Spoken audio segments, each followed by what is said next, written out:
हर थोड़े दिन में कोई ऐसा स्टेटमेंट आता है जिससे आप पूरे कंट्रोवर्सी में घिर जाते हैं। देखिए, अक्टूबर 16, 2015 आपने कहा गाय आस्था का विषय है, अगर मुसलमान गौमांस खाना छोड़ सकते हैं तो वो देश में रह सकते हैं। देखिए, इसमें आधी बात ठीक है, आधी गलत है। ठीक तो ये है कि हम सबको, समाज को सह अस्तित्व में रहना है, और जब सह अस्तित्व होता है तो समाज में एक दूसरे की भावनाओं का सम्मान करना चाहिए।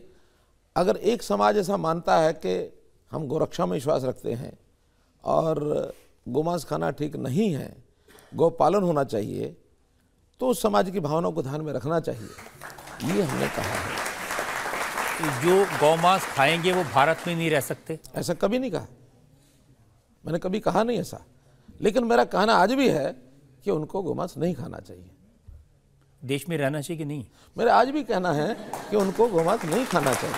हमें एक दूसरे की भावनाओं का आदर करना चाहिए। मैं एक और उदाहरण बताता हूँ। एक बलात्कार की पीड़ित बालिका ने आपसे शिकायत की और आपने कहा कि रेप के सारे मामले सच नहीं होते।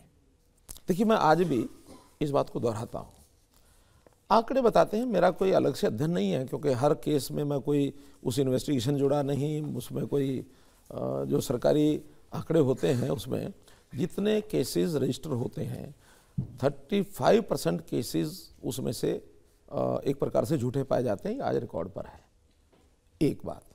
दूसरी बात, ये केसेस ऐसे हैं, ये लॉ एंड ऑर्डर की बजाय ये एक सामाजिक समस्या है। समाज को इसके लिए जागृत करना पड़ेगा, चेतनित करना पड़ेगा कि इस प्रकार के केसेस नहीं होने चाहिए।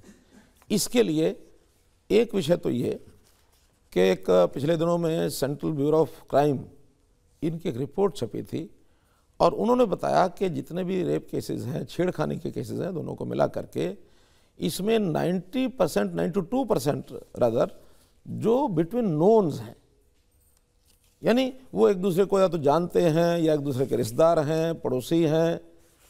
अब इस प्रकार की जब इस प्रकार की समस्या होती है तो इसमें समाज को जागृत करना होता है। दंडात्मक चीज़ों से शायद ये चीज़ बहुत ज़्यादा रोकने कठिन है। लेकिन जहाँ तक दंड की बात है, हमने हरियाणा में एक पहल की। क्या पहल की कि 12 वर्ष की आयु से नीचे की बच्चियों के साथ रेप या छेड़खानी की घटनाएं होंगी, उसमें रेप का मुख्य रूप से कहा गया है कि उनको मृत्युदंड का प्रावधान होना चाहिए। ये हरियाणा ने एक एक्ट बनाया।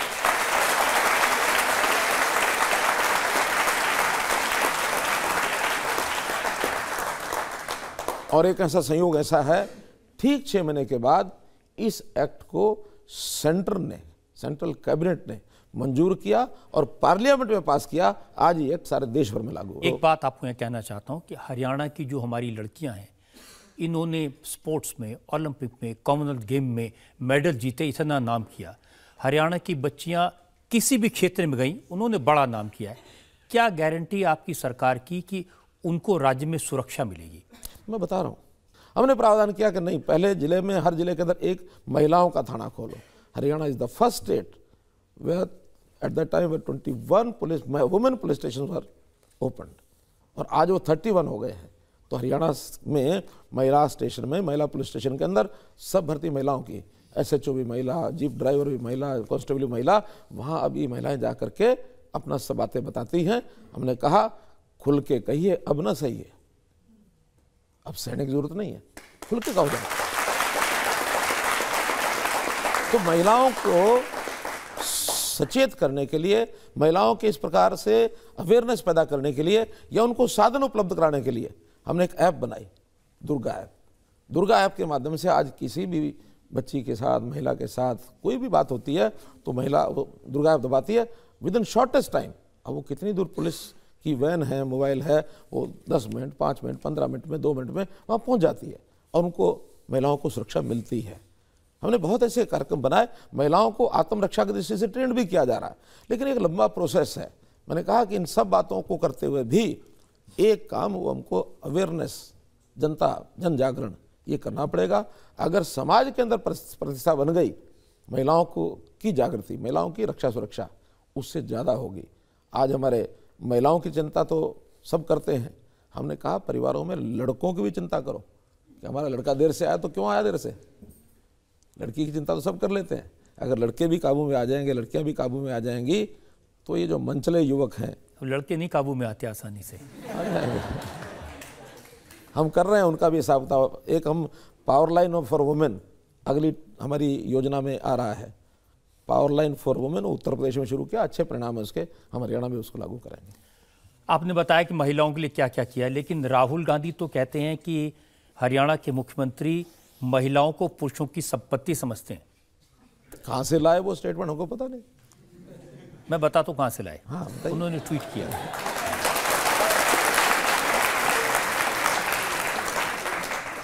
उन्होंने कहा, हरियाणा के मुख्यमंत्री ने कश्मीर महिला पर जो बयान दिया वो घृणित है।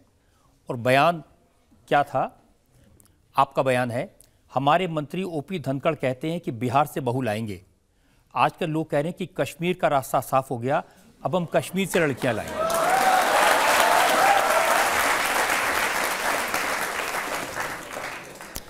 एक भाषण में एक संदर्भ आया और वो आया जेंडर रेशो का।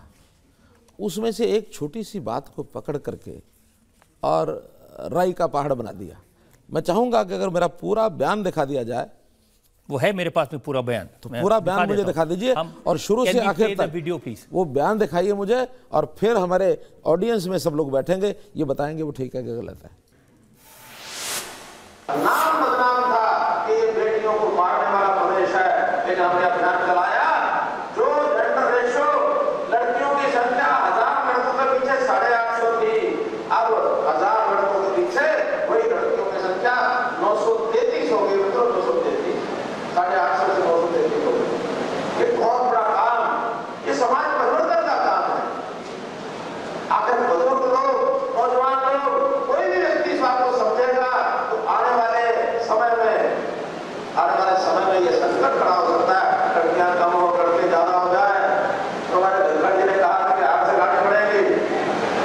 अब कुछ लोग कहने लगे हम तो कश्मीर खुल गया, वहां से ले आएंगे।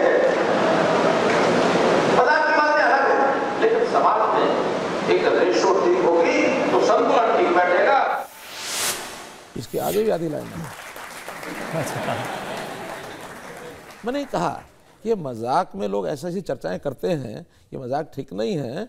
उन दिनों में सोशल मीडिया पर, वायरल पर ये खबरें वबरें हो रही थी, मतलब वो मजाक की बातें चल रही थी। पता नहीं क्या क्या लोग मजाक में डाल देते हैं, कुछ एक दूसरे को टीज करने के भी डालते हैं, कोई कुछ डालता है, कुछ डालता है। मेरी कही बात नहीं है। हाँ, धनखड़ जी ने एक बार आज से 2 साल पहले ये जरूर कहा था, वो भी इसी संदर्भ में था कि हमारे यहाँ बेटियाँ कम हैं, लड़के ज़्यादा हैं। बहुत से लोग बिहार से भी लड़कियों को लाते हैं, शादियां करते हैं, और ये और प्रांतों की भी समस्या है। कहीं नेपाल से शादी करके लाते हैं, कहीं बिहार से लाते हैं, कहीं और।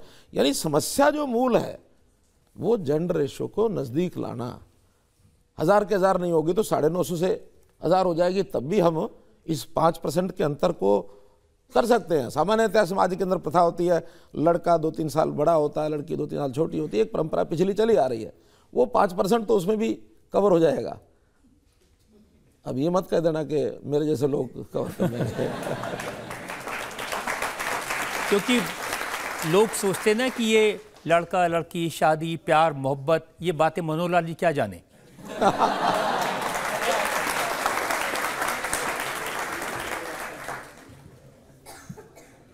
देखिए, ये सब संवेदनाओं का खेल है। हम लोग अभी शादी नहीं हुई, परिवार नहीं हुआ, इसका ये अर्थ नहीं है कि हमारे मन में संवेदनाएं नहीं है। संवेदनशील है हम लोग। ये परिवार जिसकी बात होती है, पति पत्नी, भाई बहन, बेटे बेटियां, चाचा ताऊ, ये सब, ये एक परिवार है। लेकिन हमारी संस्कृति क्या है? हमारी संस्कृति में कहा है वसुधैव कुटुंबकम, कहा है ना, पूरा विश्व ये मेरे लिए परिवार है।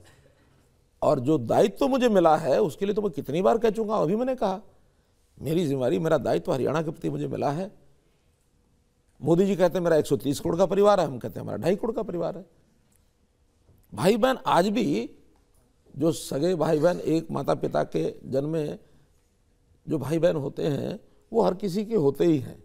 लेकिन व्यवहार के नाते आज भी मेरे घर के अंदर जो मेरी चार दीवारी जहाँ मेरा सरकारी आवास है उसके अंदर वो आ नहीं सकते हैं। उनको मैंने कह रखा है जैसे बाकी सब लोग 2.5 करोड़ लोगों में से 200, 400, 500 लोग आते हैं उनके साथ आइए। और एक दिन तो हैरानी, मैं अपने उन लोगों को मिल रहा था, दोपहर को मैं 1 घंटा इन्हीं लोगों को मिलने जुलने के लिए रखता हूँ। 15-20 लोगों को मिलने के बाद एक व्यक्ति ने कागज़ पकड़ाया, कागज़ मैंने पकड़ा और उसको देखा, मैंने देख करके उसको उत्तर देने लगा तो देखा कि मेरा जो चौथे नंबर का भाई है वो खड़ा है सामने। दिया कागज़, मैंने बताया कि ठीक है ये समस्या है तुम्हारी, ऐसे ऐसे हल हो जाएगी। जो अधिकारी साथ थे उनको दे दिया, अभी समस्या का हल कराओ। सबके लिए करते हैं, उनके लिए करते हैं। ये अच्छी बात आपने कही कि अपने परिवार वालों को भी आपने लाइन में खड़ा कर दिया। गुस्सा नहीं होंगे वो आपसे? शुरू में 6 महीने उनके लिए अच्छे नहीं थे जब मैंने सत्ता संभाली। 6 महीने के बाद वो कहने लगे हम सुखी हो गए।